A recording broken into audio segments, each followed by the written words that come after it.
Assalamualaikum warahmatullahi wabarakatuh. Sampurasun. Alhamdulillah tepang deui sareng Jaya Ngerana, sareng Abah Eon. Di dieu simkuring sareng Abah Eon nuju aya di Parakan Kawung. Oh, Parakan Kawung Ciahur Beuti, Kecamatan Ciahur Beuti, Kabupaten Ciamis. Nah, alhamdulillah kasumpingan Bah Eon ti Sukakerta, Panumbangan. Mangga Bah, tepangkeun heula. Oh. Siap. Turun waktasna. Assalamualaikum warahmatullahi wabarakatuh. Waalaikumsalam. Sampurasun. Tampes. Rubina alhamdulillah ieu tiasa ditepangkeun sareng Ki Jayeng. Dina raraga obrol-obrol gitu. Saurna hoyong ya uningan naon anu Program nu Yayasan. dicandak yayasan mohon nyata ku Yayasan Pataka Bumi Nusantara. mohon.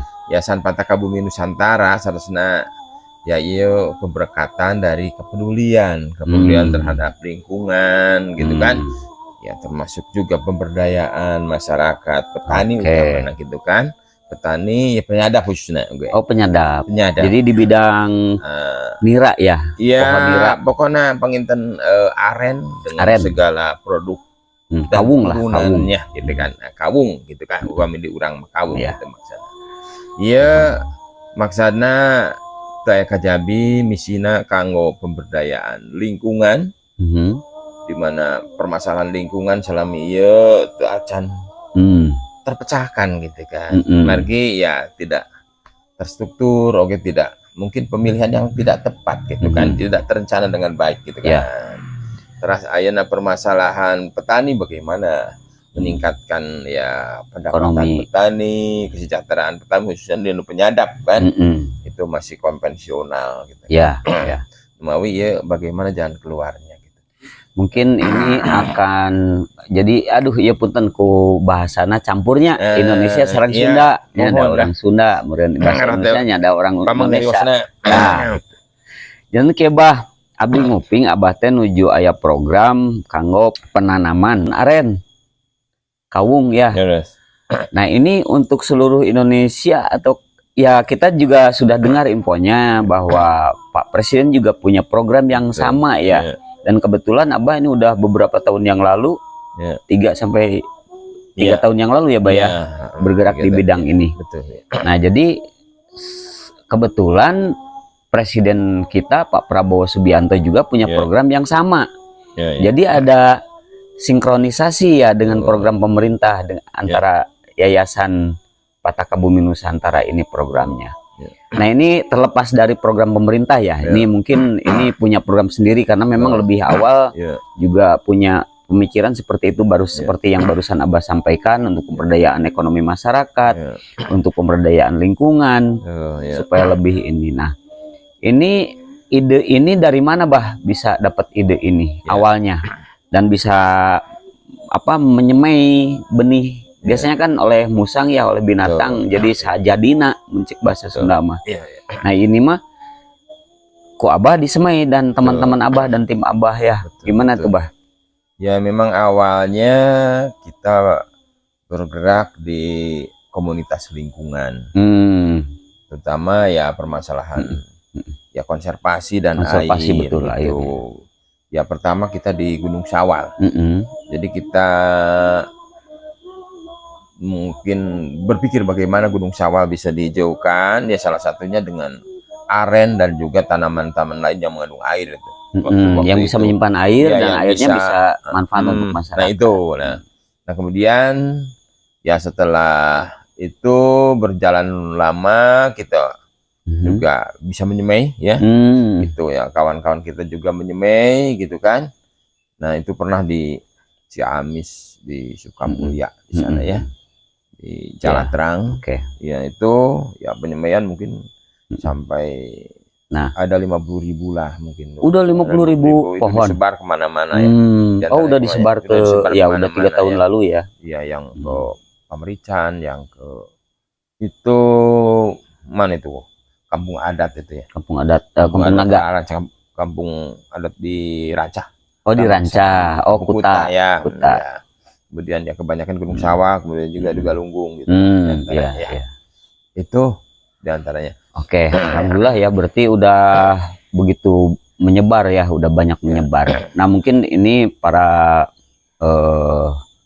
penonton bisa, supaya bisa lebih detail lagi tahu tentang maksud dan tujuan ini, bahwa memang tujuannya adalah satu, pemberdayaan ekonomi ya, tadi sudah disampaikan, terus lingkungan juga dan lain sebagainya. Nah ini secara efek ekonomi nih Bah, betul. Ini apa saja sih yang bisa didapat dari penanaman aren ini Bah, untuk masyarakat khususnya yang tadi penyadap ya? Baik, ya memang akhirnya kami memutuskan bahwa untuk solusi berikutnya untuk lingkungan, untuk pemberdayaan, ya kita ambil aren ya. Itu mengapa aren? Ya mungkin sejak lama orang tua kita sudah menggunakan aren, dari daunnya, dari lidinya, dari ijuknya, pohonnya, dari batangnya, dari akarnya, dari ya kalau dari nira dan buah itu cangkalang ya sudah jelas ya.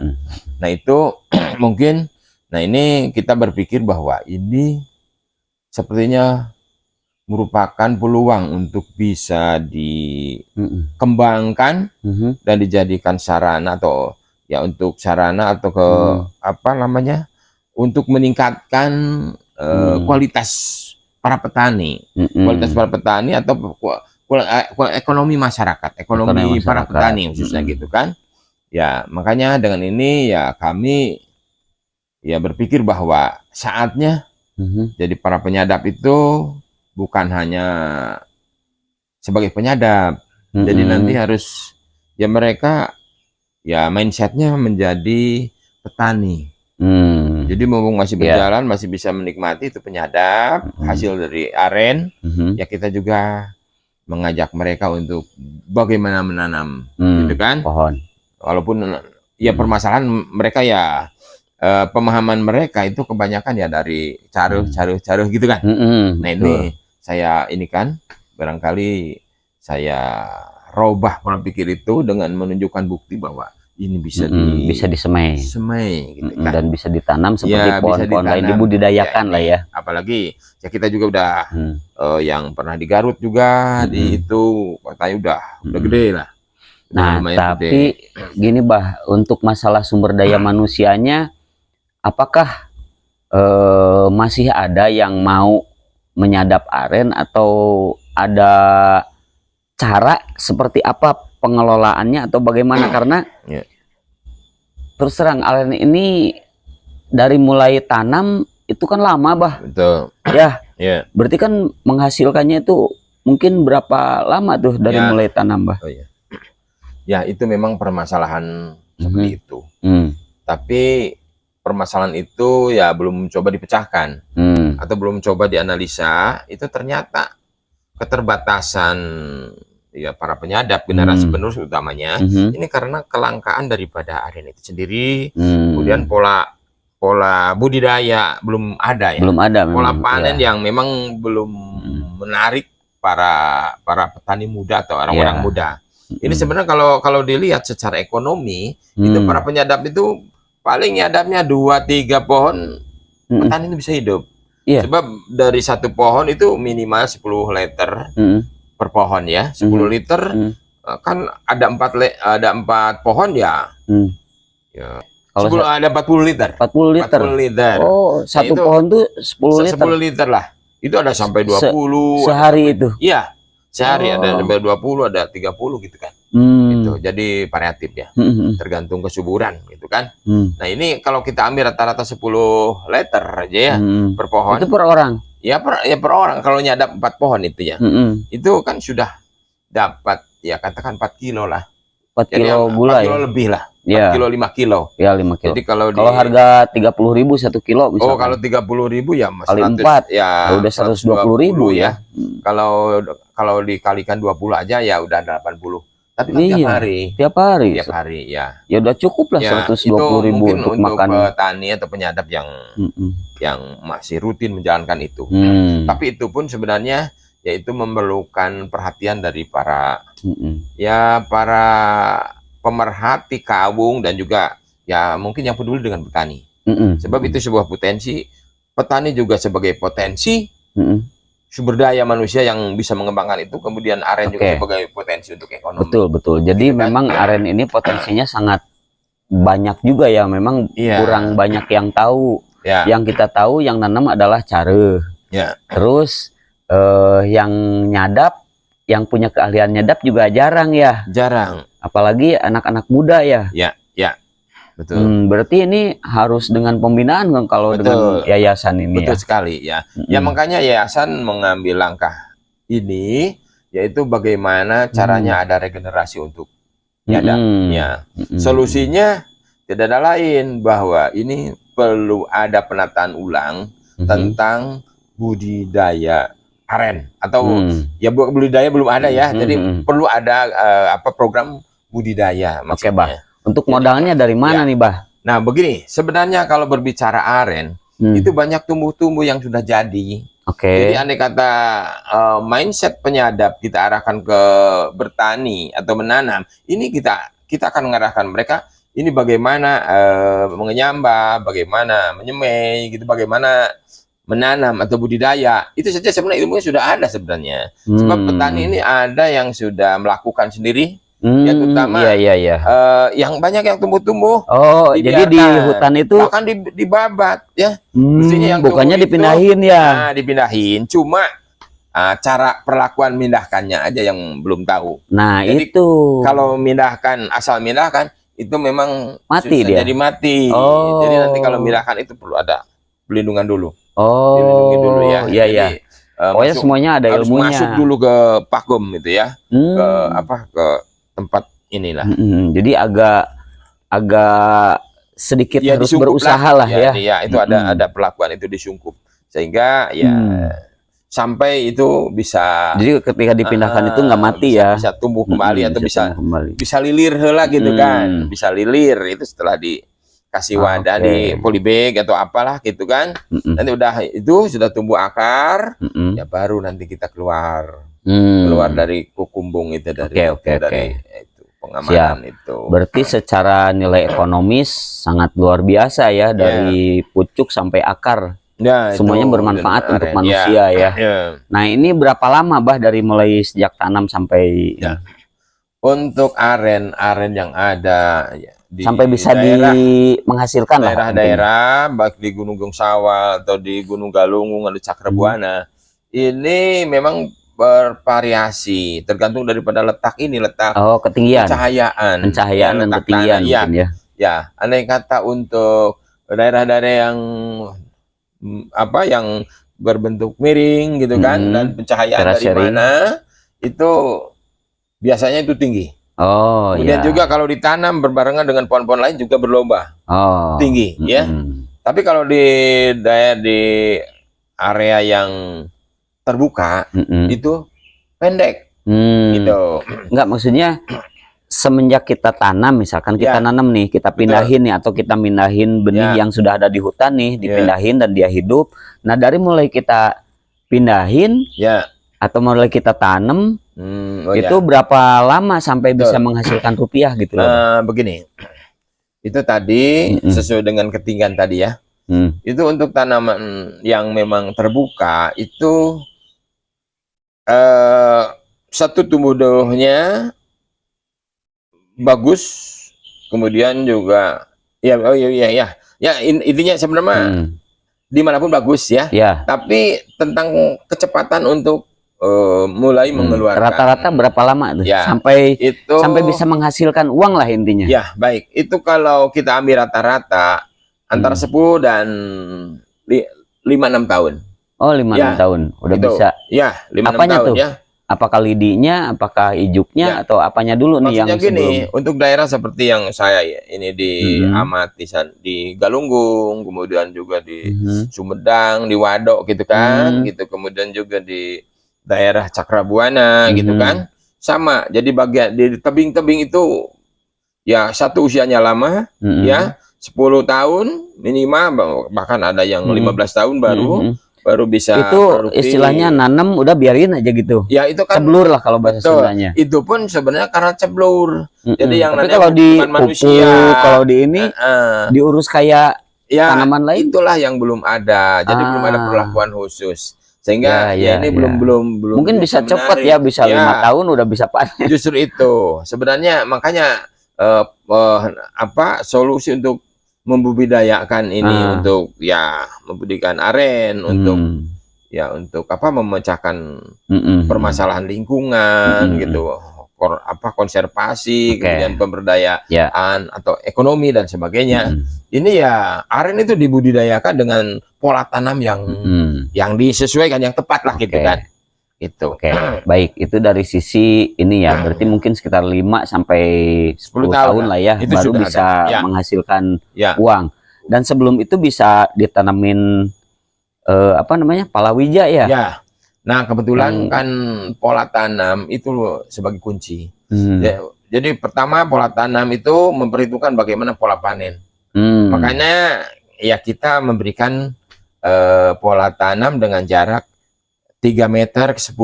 3 meter ke 10 maksudnya nanti untuk panen itu kita naikin 1 kali. Oh, 1 kali naik pakai jembatan. Jadi kalau 1 hektar terisi 333 harus pakai pengaman dong, kayak tali gitu. Iya, itu sudah biasa. Kayaknya para penyelam udah tahu. Yang jelas yang membuat mereka itu kurang efektif dalam bekerja, itu pohonnya di mana-mana. Naik di sini, turun, pindah ke sana. Naik lagi, pindah ke sana. Beda dengan pola budidaya. Pola budidaya itu kan kalau 1 hektar ya mungkin ya kita bisa 10 kali. Sudah ada di Indonesia yang seperti itu. Ya selama ini bahkan ada yang 2 meter, 2,5 meter. Ya, maksudnya sudah ada yang seperti itu di Medan gitu kan. Oh, sudah pakai. Sudah sistemnya begitu ya. Sulawesi, Pak Willy itu beliau itu ya pakarnya, dan juga penasihat. Pak Willy ini siapa? Penasihat utama Kementerian Kehutanan. Sekaligus juga ketua yayasan itu. Iya. Beliau itu punya 70 lebih lah hektar untuk aren. Kemudian juga 70 hektar. Ya, di Sulawesi itu. Ya, Sulawesi. Nah, untuk Jawa Barat sendiri nih, Bani, kita kan udah tahu nih manfaatnya secara ekonomi, secara lingkungan ya. Tadi secara lingkungan juga bagus untuk menyerap air ya, menyimpan air ya. Terus, nah kendala ini yang selama Abah sama tim di yayasan ini, kendalanya apa, Bah?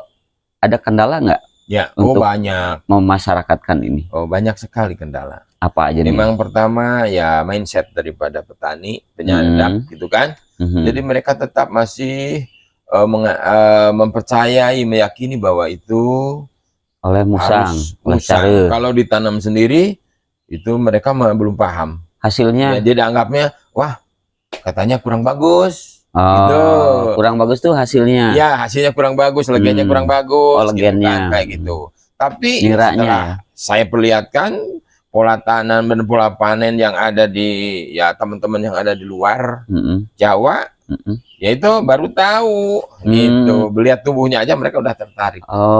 Gitu. Udah mulai terbuka juga mulai terbuka, mulai terbuka, dan sekarang antusias juga. Berarti di Jawa Barat belum ada yang seperti di Sulawesi? Ya, belum. Ini baru rencana ya? Di Lebak itu, Banten itu memang Provinsi Banten ya. Provinsi Banten itu pun masih biasa, konvensional juga. Konvensional.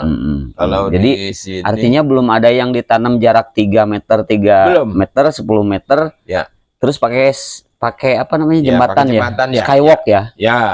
Skywalk ya namanya ya? Itu. Nah, berarti kan belum ada yang pemakai itu di Jawa Barat. Karena kan belum ada budidaya. Belum ada pembudidayaan seperti itu. Budidayanya juga belum ada. Belum ada. Katanya Abah udah nanam, udah banyak. Ya, nanam itu pun kan baru ini aja, baru penanaman yang sifatnya mengisi lahan untuk tanaman itu belum terencana. Iya. Itu baru terpikir setelah beberapa kali nanam, menyemai. Untuk dibuat seperti itu desain penanamannya ya. Betul, betul ya. Ya. Jadi ini memang perlu ada khusus. Kalau penanaman kemarin-kemarin kan di mana ada lahan ditanam. Berarti itu kemarin dananya dari yayasan semua ya? Ya kita urunan saja lah. Urunan saja semua, gitu. Ini yayasan ya pembina dan yang penting bagaimana kita mendakwahkan ini penanaman aren, dan kita sangat setuju bahwa ini sebagai solusi untuk solusi untuk permasalahan lingkungan, permasalahan ya apa tenaga kerja dan sebagainya. Permasalahan air dan sebagainya. Nah, ini Bah. Ini kan kita di Jawa Barat nih. Ini Abah sudah sounding dengan Gubernur Jawa Barat? Ya sebenarnya kita juga ingin langsung berkomunikasi. Oh, belum pernah? Belum komunikasi langsung dengan Gubernur. Menyampaikan program sudah. Mudah-mudahan ini secepatnya bisa direspon dan bisa kita jelaskan bagaimana teknis lapangan gitu kan. Ini secara teknisnya PBN sudah siap lah ya. Sudah siap ya gitu. Untuk perbenihan, untuk petanya sudah kita siapkan. Termasuk untuk pembinaan sumber daya manusianya. Iya, betul. Ya, berarti bisa menyerap tenaga kerja dan lumayan juga ya? Ya itu maksudnya seperti itu, sebab karena terus terang aja Jawa Barat ini Bah kekurangan lowongan kerja. Ya. Tapi pada mau nggak? Ya. Sebenarnya dari yang sudah ada sendiri itu bisa dioptimalkan. Iya, bisa diberdayakan dulu ya. Dalam arti aren yang ada itu kan selama ini dibiarin. Hijaunya juga belum optimal digunakan. Ini juga nih, pohon ini nih. Lalu ini dibiarin.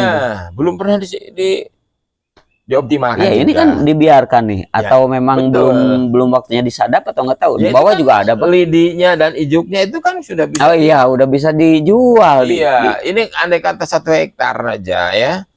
Berisi 333. Ini berarti dahan-dahan itu produktif. Itu sekitar berapa hektar ya di sini? Sekitar 3 apa 5 hektar lah. Di sini itu banyak pohon aren, Bah. Oh iya.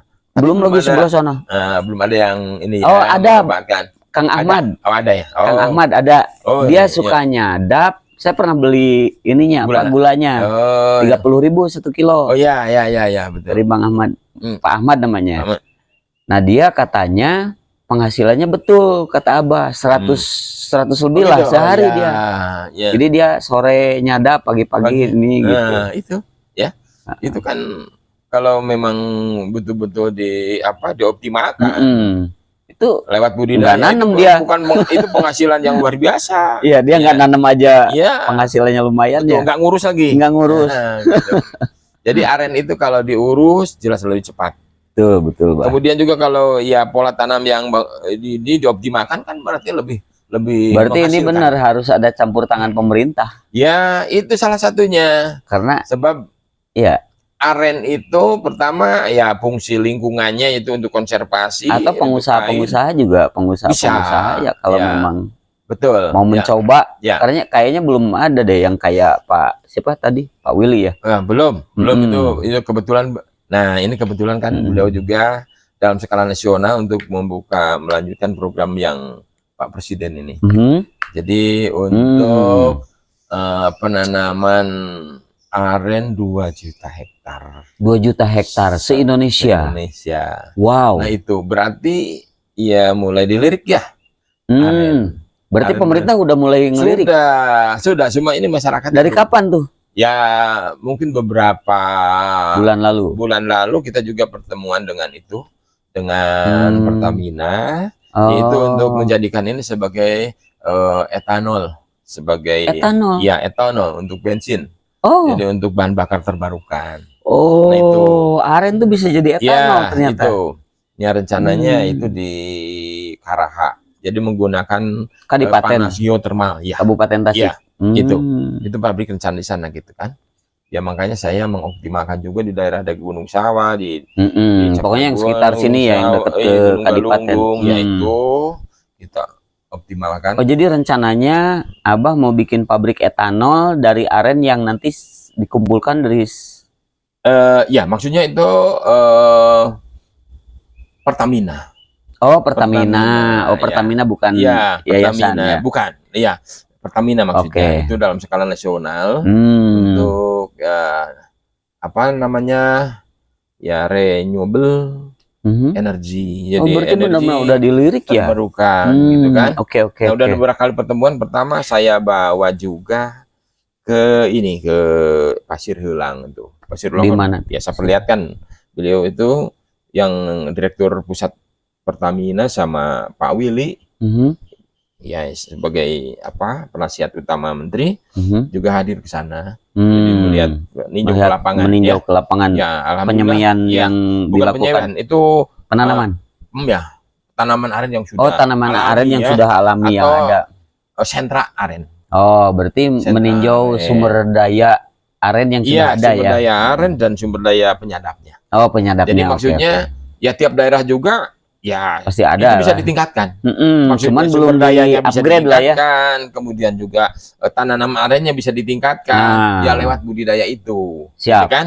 Jadi dalam arti bahwa sentra itu menunjukkan bahwa habitat aren bisa hidup di mana-mana. Nah itu. Ya di sini aja tuh udah bagus tuh.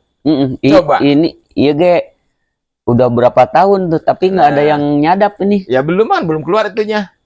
Ini kenapa ini bonggolnya belum keluar. Terus, belum ada bunga. Tapi ijuknya udah bisa ya?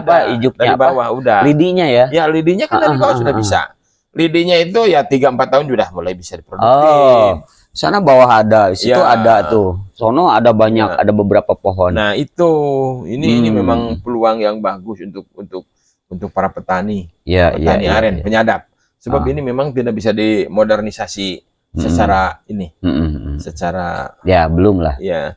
Kalau dimodernisasi, ya memang harus ada koordinasi dengan pemerintah setempat, dengan desa, kepala desa, aparat desa, dan pokoknya masyarakat semuanya harus memang benar-benar paham ya supaya bisa. Ya selama ini kan belum ada gebrakan. Dan juga masih melihat ini ya terlalu lama lah. Jadi lebih baik yang instan-instan. Iya. Itu diantaranya. Betul. Ya makanya saya pun sama cara daripada nanam cabai, mendingan nanam kangkung. Nah itu. Cepet. Betul. Makanya tapi cabai juga nanam sih. Betul sekali. Nah itu. Makanya cara mensiasatinya itu penggabungan. Jadi jarak aren 10 meter, 1 meter ke 3 meter. Itu yang 10 meter itulah ya. Kan belum tinggi, masih kecil. Betul. Nah, masih bisa ditanamin palawija ya. Sehingga nanti kalau memupuk itu palawija kena pupuk juga. Nah itu langsung dipupuk juga. Gitu. Makanya otomatis tumbuhnya akan bisa lebih cepat dan lebih bagus. Nah itu. Jadi luar biasa. Luar biasa, Bah. Nah, ini kendala yang Abah sama tim Yayasan Pataka Bumi Nusantara ini apa saja sih kendalanya, Bah? Ini secara sistem tadi udah benar-benar jelas lah gitu lah. Nah, cuman nih ada kendala apa nih biar kita bisa sampaikan, bisa didengar oleh pemerintah? Kalau kendala ya memang secara internal di yayasan juga ya tidak semua orang bisa bergerak mobile betul-betul gitu kan.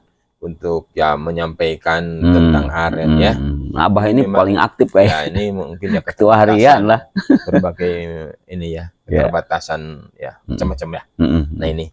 Tapi ya alhamdulillah setiap saat juga bergerak karena sudah ada grupnya.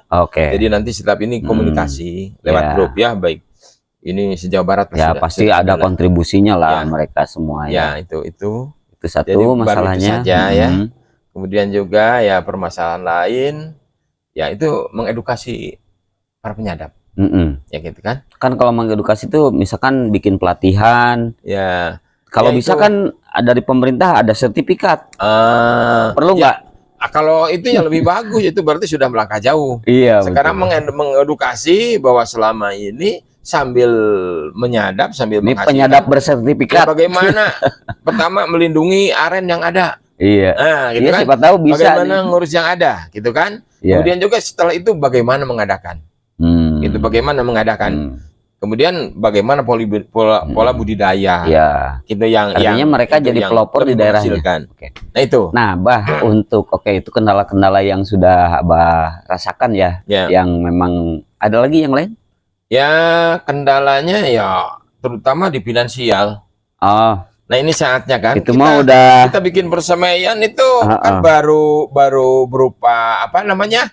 hanya laboratorium saja ini untuk uji coba terus ya. Ini bolehlah itu dicoba oleh para kecil, kan? oleh para pengusaha atau pemerintah ya atau siapapun lah yang punya uang. Nah, bisa tuh. Nih sistemnya Abah di Yayasan Pataka Bumi Nusantara sangat-sangat paham lah, sangat-sangat sudah kemana-mana ya, Bah ya. Sudah 3 tahun berjalan dan sudah expert lah. Artinya cuman karena terkendala anggaran. Ya, itu atau, salah satunya. Salah satu hal lain kan? Dan hal lainnya. Jadi belum ada yang seperti apa yang barusan dibicarakan. Tapi di Sulawesi sudah ada, Pak Willy sudah ketemu, dari Pertamina sudah melihat sumber daya yang ada, gitu kan, dan lain sebagainya. Karena akan dibuka pabrik etanol di Kadipaten, di Karahas, itu ya. Nah, itu kan potensi yang sangat besar dan itu bisa menyerap tenaga kerja. Ya, otomatis lah. Kita dengar-dengar kan banyak pengangguran sekarang. Terus kayak galian-galian C ditutup, itu kan supir-supirnya, kernet-kernetnya yang gali-gali itunya kan nggak ada kerjaan lagi. Ya itu kan bisa berpindah ke aren. Bisa jadi solusi itu nanam aren tuh. Nah, kalau memang itu bisa jadi solusi kan kita juga bisa membantu pemerintah ya, saling bersinergi kan dengan pemerintah. Betul sekali. Nah, itu apalagi memang permasalahan di bekas-bekas galian atau punya nah, itu kan bisa ditanamin lagi. Ini saatnya mungkin perlu ada sentuhan pemerintah untuk mulai menghijaukan kembali khususnya ya dengan aren lah sekaligus sebagai apa solusi untuk lingkungannya, kemudian solusi pemberdayaan. Nah, itu memang saya sangat setuju dan memang saya lihat itu akan lebih bagus. Jadi bisa jadi solusi lah untuk orang-orang yang mungkin tidak punya kerjaan yang jelas ya.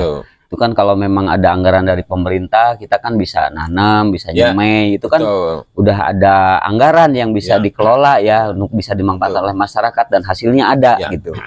Itu asal bener ngelolanya, tidak dikorup oleh orang-orang yang ini ngelolanya, pasti bagus lah hasilnya. Itu saatnya jadi sekarang permasalahan lalu uluran tangan dari pemerintah sekaligus bagaimana memberdayakan mereka untuk mulai bergerak di bidang pertanian.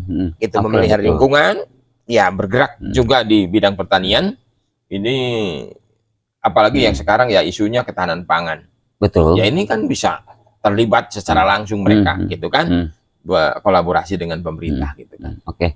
Baik, Abah, terima kasih banyak nih sudah ngobrol panjang lebar tentang manfaat penanaman aren, program-program Yayasan Pataka Bumi Nusantara yang sangat sinkron dengan program pemerintah sekarang ya untuk menanam aren 2 juta hektar seluruh Indonesia, dan itu bisa mengatasi katanya hutang Indonesia bisa lunas. One coin, one kawung. Betul sekali. Apa gimana? Itu ada mungkin cita-cita Pak Prabowo kalau saya lihat itu 4 juta hektar itu bisa melunasi utang. 4 juta hektar. 4 juta hektar. 4 juta hektar itu kan seluruh Indonesia kan kecil. Ya. Lah, berapa kecil, kan? Persennya sih? Ya itu aja 4 juta hektar sudah bisa melunasi. Coba ntar kita lihat di Google berapa hektar sih Indonesia tuh punya lahan kosong. Luas. kalau sekedar itu paling berapa persennya 4 juta hektar? Udah, ini Kalimantan Sulawesi juga udah ketutup. Tutup. Jadi nanam di Kalimantan semua. Apalagi nanti kalau merata di seluruh Nusantara. Jadi area harus merata lah. Nah itu. Ya, kenapa tidak? Itu kan mau nggak? Arenisasi Nusantara atau menjadikan aren sebagai solusi global untuk krisis. Bahkan bukan krisis nasional, krisis internasional, yaitu yang namanya perubahan iklim kayak begitu. Ini aren ini bisa jadi salah satu solusi. Ya iya, kan tidak ditebang. Kan tidak ditebang gitu. Kalaupun ditebang kan ada yang nanam juga. Iya, kan ada yang nanam regenerasi. Gitu kan. Nah, itu sebenarnya. Jadi selama ini ya perlu ya kesadaran masyarakat. Kemudian juga ya ada turun tangannya pemerintah juga. Ya ini bagaimana menyatukan antara potensi masyarakat petani dengan program pemerintah. Apalagi yang sekarang beliau Pak Presiden sudah memberikan sinyal untuk ini untuk pertanian aren, kemudian juga solusi untuk pasar. Sekarang ada namanya ya program energi terbarukan Energi terbarukan. dari AREN, sehingga tidak ada overproduksi lah. Oke. Tidak ada overproduksi. Sebab selama ini energi kita kan memandiri katanya. Mudah-mudahan tentunya gitu kan. Dari pihak pemerintah, dari pihak pengusaha, BUMN atau apapun yang punya kepentingan dengan apa tadi? Etanol ya. Iya, etanol. Itu bisa dicoba tuh dari AREN ya. Ya. Itu sudah disiapkan Dan sudah pabriknya. Pemerintah sudah nyiapin ya. Jadi pabrik bioetanol Indonesia. Ya, mungkin bertahap ya, satu-satu ya. Oke. Ya. Baik, mudah-mudahan walaupun alam dunia iya isukan erek kiamat. Ya. Plakeun we. Setuju. Ya. Betul. Ulah ieu teh akhir zaman ieulah kayak dunia maruksak. Iya. Tong berpikir kadinya. Nu penting orang melak ayeuna. Isukan rek kumaha? Keun ada orang mangan sok usaha. Nah itu. Kita hanya berusaha dan yang di atas yang menentukan. Sang Hyang Widi yang menentukan. Terima kasih Abah. Mudah-mudahan ini bisa bermanfaat dan mudah-mudahan nih pembicaraan kita ini bisa sampai ke gubernur khususnya Jawa Barat ya. Karena kita di Jawa Barat, mudah-mudahan Jawa Barat aja dulu deh kita. Kenapa tidak? Jangan jauh-jauh dulu ke luar Jawa Barat karena kita kapasitasnya juga. Saya mengharapkan ini Pak Gubernur, Pak Dedi itu akan mengambil AREN sebagai ikon Jawa Barat. Oh, gitu. Betul. Ini AREN ini bisa jadi ikonnya Jawa Barat ya. Jadi nanti logonya tidak cuma gedung sate doang. Ada pohon arennya di logo. Di logo Jawa Barat. Pajajaran Bogor. Pajajaran, Masya Allah. Siap. Ya. Hatur nuhun, Bah. Sami-sami. Hatur nuhun ke para pemirsa. Nutos narongton. Hatur nuhun. Mudah-mudahan sarehat. Walagri sadayana. Sampurasun. Sampai. Assalamualaikum warahmatullahi wabarakatuh. Waalaikumsalam.